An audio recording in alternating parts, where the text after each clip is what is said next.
दो मॉलिक्यूल हम उठा के ले लिए, दो मॉलिक्यूल ले लिए, एक यहाँ और एक यहाँ, एक मॉलिक्यूल ये और एक मॉलिक्यूल ये, या इसको ले लीजिए। तो दोनों मॉलिक्यूल के बीच में कुछ लेंथ होगा, कुछ डिस्टेंस होगा, उसको L मान लिए, और दोनों मॉलिक्यूल में एक फोर्स लग रहा है, कौन सा, कोहेसिव फोर्स, उस surface tension equal to force upon length, ठीक है, और न्यूटन पर मीटर, तो P equal to 4 sigma upon D, ये डिराइव करके आया हुआ है। सर सेम मॉलिक्यूल में फोर्स लगा तो कोहेसिव फोर्स, और नहीं चिपका तो कोहेसिव फोर्स ज़्यादा है तो वो फॉल हो जाएगा। लालटेन के बत्ती में तेल ऊपर आता है या चढ़ता है, किसके वजह से, कैपिलरिटी एक्शन के वजह से। सभी को नमस्कार, मैं हूं शंकर गुरु, करते हैं आज का सेशन शुरू। आज का हमारा सेशन है विद्यार्थीगण सरफेस टेंशन, कैपिलरिटी एक्शन। तो आज हम लोग सरफेस टेंशन के बारे में पढ़ेंगे और कैपिलरिटी एक्शन के बारे में पढ़ेंगे, जो आरआरबी जेईई के सिलेबस में दे करके रखा हुआ है। तो ये बहुत ही इंपॉर्टेंट है, बहुत ही अच्छा सा टॉपिक है। ये साइंस में भी आपको देखने को मिला होगा, हिंदी में पृष्ठ तनाव और कैसी तो हिंदी में, और इंग्लिश में तो जो है सरफेस टेंशन होगा। तो हम लोग इसको बढ़िया से कवर करते हैं, उसके बाद हम लोग ऑब्जेक्टिव की ओर चलेंगे। जितने भी यहाँ तक के टॉपिक में ऑब्जेक्टिव बना होगा उसको हम कवर करेंगे। वैसे ऑब्जेक्टिव टॉपिक वाइज किए रहते हैं हम लोग, लेकिन टाइपिंग नहीं होने की वजह से भी बहुत सारा प्रॉब्लम है उन लोगों के पास भी। तो टाइपिंग अभी हो रहा है, जब तब तक चैप्टर ये सब कंप्लीट हो जाएगा तो उसके बाद हम लोग आर.एस. खुरमी, आर.के. जैन और जितने भी प्रीवियस ईयर का कलेक्शन होगा उसको हम लोग करने का कोशिश करेंगे। तो आप बढ़िया से तैयारी करें। जितने भी स्टूडेंट हैं, आरआरबी जेईई के लेवल 6 का नौकरी है और बहुत अच्छा माना जाता है, ना ही लो है ना ज़्यादा हाई, मतलब मॉडरेट लेवल का नौकरी बहुत अच्छा है। स्टेशन मास्टर और दरोगा ये सब लेवल 6 में आते हैं। 35,400 बेसिक शुरू होगा, उसमें DA जुड़ेगा, 50%, 53 अभी चल रहा है, तो उसके अनुसार से बहुत अच्छा खासा सैलरी बनेगा, चिंता नहीं करें। और सारे अलावेंस आते हैं, HRA है, TPA है, TA है, बहुत सारा अलावेंस जुड़ेगा आपको। लेकिन फिलहाल अभी नौकरी कम से कम लेने का जो आपके अंदर जज्बा है उसको जगाएं, उसको बढ़ाएं। तो बढ़िया से कंपटीशन का तैयारी करें। टेक्निकल जो होता है बहुत अच्छा होता है, बहुत अच्छा मार्क्स ऑब्टेन करने के लिए आपको सहायता प्रदान करेगा। तो चलिए हम लोग देर ना करते हुए सरफेस टेंशन की ओर चलते हैं। तो सरफेस टेंशन क्या है, what is the surface tension? Surface tension से नाम है, ये लिक्विड का सरफेस के टेंशन में होगा। कोई लिक्विड अगर जमा है, कोई लिक्विड है, उसमें जो सरफेस में टेंशन होगा, सरफेस में जो टेंशन आएगा उसी को बोलते हैं सरफेस टेंशन। ये दो लेयर का बात करेगा। जब सरफेस टेंशन होगा तो एक में देखिए लिक्विड का लेयर होगा और कॉन्टैक्ट में कुछ एयर होगा, तभी ये हो पाएगा। अकेला सिर्फ लिक्विड के अंदर नहीं हो पाएगा। तो हम लोग इस फिगर के जरिए, इसका डिफिनेशन के जरिए हम लोग समझने का कोशिश करेंगे। तो सरफेस टेंशन है, एक सरफेस का फेनोमिना है, सरफेस का फेनोमिना बोलिए इसको, सरफेस में ही ये देखने को मिलेगा। तो होता क्या है, सरफेस में टेंशन मतलब ऊपर जो ये लिक्विड है पूरा, इसमें सरफेस का ऊपर फ्री सरफेस, इसी में टेंशन होगा। अब किस प्रकार से टेंशन होगा देखिए। सबसे पहले बात क्या करेंगे कि सरफेस टेंशन जो होगा, सरफेस टेंशन जो होगा वो होगा कोहेसिव फोर्स की वजह से, ठीक है। सरफेस टेंशन जो होगा ओनली ड्यू टू कोहेसन, मतलब कोहेसिव फोर्स की वजह से। तो ये देखिए लिक्विड है, ये फ्री सरफेस है। होता क्या है कि कोहेसिव फोर्स जो होता है वो सेम मॉलिक्यूल में लगता है, सेम मॉलिक्यूल। ये वाटर है, मान लीजिए ये वाटर है, तो वाटर का एक मॉलिक्यूल हम यहाँ दिखाएं, फ्री सरफेस में आधा है, और ये थोड़ा सा आधा से ज़्यादा दिखा रहे हैं, और ये वाला दिखा रहे हैं फुल मॉलिक्यूल, और पूरा वाटर है, पूरा ही वाटर का मॉलिक्यूल है। तो इसमें क्या हुआ कि ऊपर वाला जो सरफेस है, वाटर का सरफेस में यहाँ पर जो मॉलिक्यूल है वो सब एक दूसरे मॉलिक्यूल, इधर वाले मॉलिक्यूल इसको खींच रहा है, इधर वाले मॉलिक्यूल इसको अट्रैक्ट कर रहा है। जितने भी मॉलिक्यूल ये सब यहाँ पर हैं, सब ऊपर वाले मॉलिक्यूल को अपनी ओर अट्रैक्टिव फोर्स की वजह से, कोहेसिव फोर्स की वजह से अपनी ओर अट्रैक्ट कर रहा है। तो अपनी ओर सबको अट्रैक्ट, इस मॉलिक्यूल को भी, इस मॉलिक्यूल जो है मॉलिक्यूल, इसको भी इधर अट्रैक्ट कर रहा है, इधर कर रहा है। ये एरो जो दिखा रहे हैं ना, इधर कर रहा है, इधर कर रहा है, हर एक डायरेक्शन में इसका, इस पर अट्रैक्टिव फोर्स लगा हुआ है, इस पर भी। लेकिन ऊपर में लिक्विड नहीं है तो ऊपर में खींचने वाला तो नहीं है, एयर कितना खींच पाएगा, नहीं खींच, एडहेसिव फोर्स चला जाएगा वो। लेकिन कोहेसिव फोर्स के लिए ऊपर में, जब सरफेस के ऊपर में खींचने वाला कोई नहीं है तो उसका सरफेस नीचे की ओर टेंड करेगा, नीचे की ओर उसका सरफेस, तो उसका ऊपरी सरफेस जो होगा वो इस प्रकार से कभी ना कभी देखने को मिलेगा। जब सारा फोर्स, नेट फोर्स नीचे की ओर लग जाएगा तो सरफेस उसका एकदम टेंशन में हो जाएगा, टेंशन में उसी तरह से यहाँ भी हो जाएगा। लेकिन बीच वाले जो मॉलिक्यूल हैं, मिड में जो मॉलिक्यूल हैं या इधर वाले, सब बैलेंस फोर्स लगेगा, क्योंकि ये भी तो किसी को खींचेगा, ये भी खींचेगा, ये भी खींच रहा है। तो सरफेस में टेंशन आ जाता है, और सरफेस में टेंशन आ जाएगा जिसके वजह से जो फेनोमेना बनेगा सरफेस टेंशन। किससे बना? कोहेसिव फोर्स की वजह से बना। और यहाँ पर दिखाना चाहेंगे, दो मॉलिक्यूल हम उठा के ले लिए, दो मॉलिक्यूल ले लिए, एक यहाँ और एक यहाँ, एक मॉलिक्यूल ये और एक मॉलिक्यूल ये, या इसको ले लीजिए। तो दोनों मॉलिक्यूल के बीच में कुछ लेंथ होगा, कुछ डिस्टेंस होगा, उसको एल मान लिए। और दोनों मॉलिक्यूल में एक फोर्स लग रहा है, कौन सा, कोहेसिव फोर्स। उस कोहेसिव फोर्स को हम एफ से सूचित कर दिए। तो सरफेस टेंशन को हम डिनोट करते हैं सिग्मा से, और सिग्मा बराबर हो जाता है force per unit length. Force ये दोनों के बीच में, दो मॉलिक्यूल्स के बीच में कितना फोर्स लगा और दोनों में डिस्टेंस कितना था, कोहेसिव फोर्स लगने में कितना डिस्टेंस पर लगा है, या दोनों मॉलिक्यूल के बीच में गैप कितना है, वो वही कहलाता है लेंथ। विद्यार्थीगण ये बढ़िया से रखेंगे। तो इसका एसआई यूनिट का बात करेंगे, हम अभी चर्चा करेंगे आगे एसआई यूनिट का। तो यहाँ से अगर मोटा मोटी देखना चाहेंगे तो न्यूटन पर मीटर, अभी मोटा मोटी देख लेंगे, तो आगे चलेंगे अभी नेक्स्ट में। और सरफेस टेंशन डिपेंड करता है ओनली कोहेसिव फोर्स पर। तो कोहेसिव फोर्स जिस लिक्विड का ज़्यादा होगा उसी में सरफेस टेंशन ज़्यादा देखने को मिलेगा। जैसे कि मरकरी में कोहेसिव फोर्स ज़्यादा है एज कम्पेयर टू वाटर, तो सरफेस टेंशन मरकरी का ज़्यादा होगा किसके कंपेरिजन में, वाटर के कंपैरिजन में। ठीक है, विस्कोसिटी अलग चीज़ होता है, विस्कोसिटी में मूवमेंट भी होना चाहिए, लेकिन सरफेस टेंशन में मूवमेंट का बात नहीं करता। यह एक सरफेस फेनोमिना है और वह विस्कोसिटी एक मूवमेंट का फेनोमिना है। मूवमेंट होना चाहिए और कोहेसिव फोर्स होना चाहिए। तो सरफेस टेंशन और विस्कोसिटी में बहुत बड़ा अंतर है, अपना अलग अलग फेनोमिना है दोनों। तो अभी हम सरफेस टेंशन का बात करेंगे। जैसे कि जब अब वर्षा जब रेनी सीजन होता है, वर्षा ऋतु में देखते हैं क्या कि पानी, वाटर का ड्रॉपलेट वो स्फेयर क्यों हो जाता है, क्योंकि मिनिमम एरिया को अचीव करना चाहता है, इसीलिए फॉलिंग वाटर ड्रॉपलेट बना लेता है, वो बूंद का आकार बन जाता है। तो सरफेस टेंशन की वजह से वो क्या करता है, जैसे छूटेगा, जैसे एक ड्रॉप्स गिराएंगे, जैसे वहाँ से छूटेगा, सब कोहेसिव फोर्स लगेगा, एक दूसरे में आकर्षण हो जाएगा और तुरंत अपना अचीव कर लेगा। जैसे मरकरी को तोड़ दीजिएगा फिर तुरंत चिपक जाता है, तुरंत। क्यों? क्योंकि कोहेसिव फोर्स ज़्यादा होता है और आपस में मिल जाते हैं पटाख, तुरंत एकदम। तो कोहेसिव फोर्स अगर ज़्यादा हुआ तो सरफेस टेंशन उसमें एकदम होना तय है और अच्छा से सरफेस टेंशन होगा। तो फॉलिंग ड्रॉप के केस में वाटर का जो फॉलिंग ड्रॉप होता है वो सरफेस टेंशन की वजह से होता है। ठीक है, यहाँ तक बात समझ में आया। और सरफेस टेंशन का फेनोमिना आएगा। या और एक चीज़ और इसमें जान लीजिए, सरफेस का ये बात है तो surface energy per unit area, ये उसका वैल्यू जो होता है फोर्स पर यूनिट लेंथ के बराबर हो जाता है। इसलिए सरफेस टेंशन को surface energy per unit area के से भी डिफाइन किया जाता है। तो surface energy per unit area, surface tension को surface energy per unit area क्या कहलाता है, सरफेस टेंशन। ये भी याद रखने वाला पॉइंट है। Surface energy per unit area is known as surface tension, क्योंकि जो इसका यूनिट आएगा वही यूनिट इसका लगभग F/L, F per unit length जो होगा, फोर्स पर यूनिट लेंथ, वो सरफेस टेंशन के इक्वल हो जाएगा। तो अभी हम देख सकते हैं इस फिगर के जरिए में कि सरफेस टेंशन क्या था। ये फिगर का मतलब क्या है, इस मॉलिक्यूल पर हर एक डायरेक्शन में फोर्स लगा है, ये इधर लगा रहा है, ये सब इधर लगा, ये भी हर एक डायरेक्शन से फोर्स ये भी लगाएगा, इधर वाले मॉलिक्यूल्स को इधर खींचेगा, इधर अट्रैक्ट करेगा। तो ये कहने का मतलब हुआ कि सरफेस टेंशन हमारा only due to cohesive force, surface tension is only due to cohesive force. याद रखिएगा इस पॉइंट को। नेक्स्ट हम लोग चलेंगे इसका यूनिट की ओर चलते हैं हम लोग। क्या है कि एसआई यूनिट का बात कर लेंगे तो क्या होगा, surface tension equal to force upon length. ठीक है, और न्यूटन पर मीटर। अब इसको और हम डिराइव करेंगे, न्यूटन को केजी मीटर पर सेकंड स्क्वायर, न्यूटन को केवल, और नीचे में क्या था, मीटर। तो मीटर तो कट गया, बचेगा क्या, केजी पर सेकंड स्क्वायर। अगर इसको ऊपर ले चलेंगे तो केजी और ऊपर चला जाएगा पर सेकंड स्क्वायर माइनस में। तो अगर डायमेंशन का बात कर लेंगे तो डायमेंशन निकल के आ जाएगा, एम तो है एक है, एल हमारे पास नहीं है, टी का पावर -2 है, तो यहाँ m1 दे सकते हैं और ये हमारा सरफेस टेंशन का ये डायमेंशन निकल गया। तो अब देख सकते हैं फोर्स पर यूनिट लेंथ हो गया, केजी मीटर पर सेकंड स्क्वायर हो गया, और लेंथ के लिए मीटर आया, तो यही आ गया हमारा m1L0 टी की पावर -2। ये इस तरह से हमारा आया। अब इसको surface energy per unit area के नाम से जाना गया है। तो सिग्मा को surface energy per unit area, तो सरफेस एनर्जी कोई भी एनर्जी तो जूल आएगा और एरिया का आ जाएगा मीटर स्क्वायर। ठीक है, तो ये सिग्मा का, ये सरफेस टेंशन का दूसरा यूनिट बना।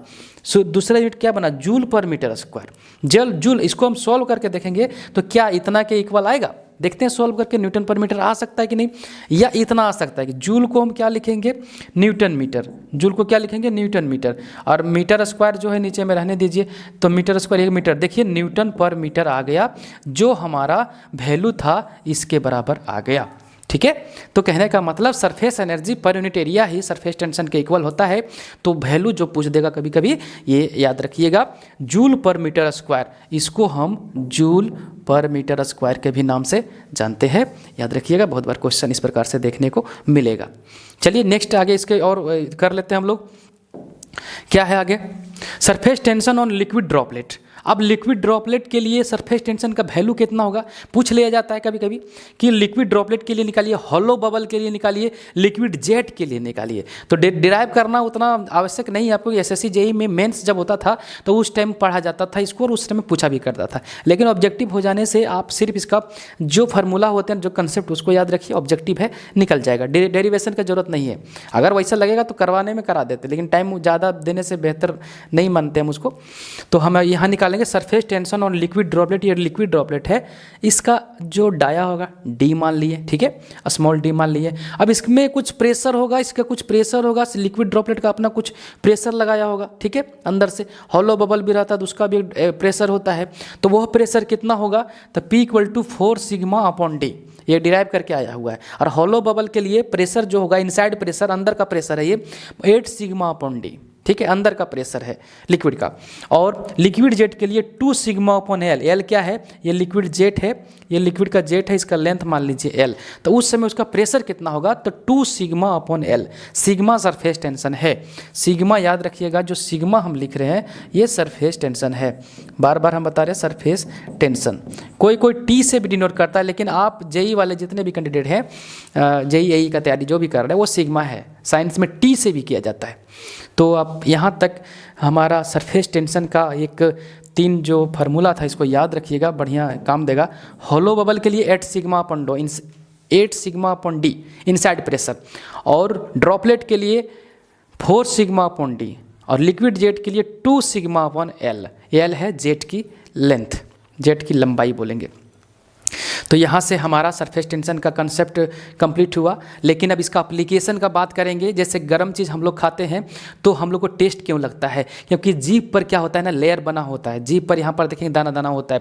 तो आप कोई भी चीज़ खाएंगे, ठंडा चीज़ खाएंगे तो ज़्यादा स्वादिष्ट नहीं लगता है, लेकिन वही गर्म करके खाएंगे तो क्या होगा, टेम्परेचर बढ़ने से सरफेस टेंशन में कम, उसका जो वैल्यू है कम होता है, तो वो फैलेगा, लिक्विड क्या होगा, हर जो जीभ पर फैलेगा, स्वाद हर एक जो ग्लैंड है उसमें जाएगा, ठीक है, हर एक जो आपका स्वादिष्ट ग्रंथि जिसको हिंदी में बोलते हैं वहाँ तक जाएगा और आपको टेस्ट ज़्यादा अनुभव होगा।